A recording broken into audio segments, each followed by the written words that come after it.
早些有哟，早些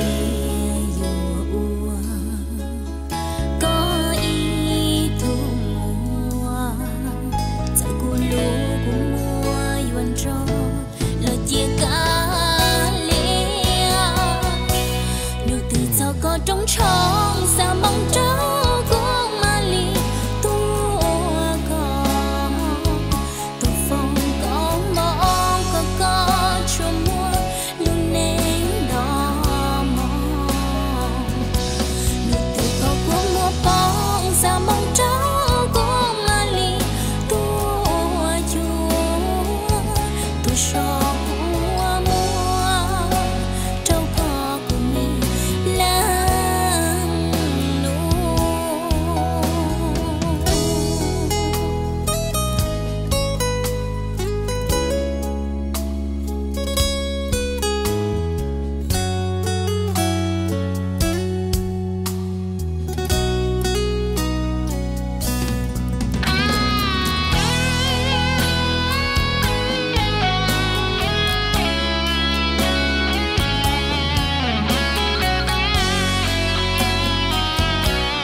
Trống trống xa mong trống của Mali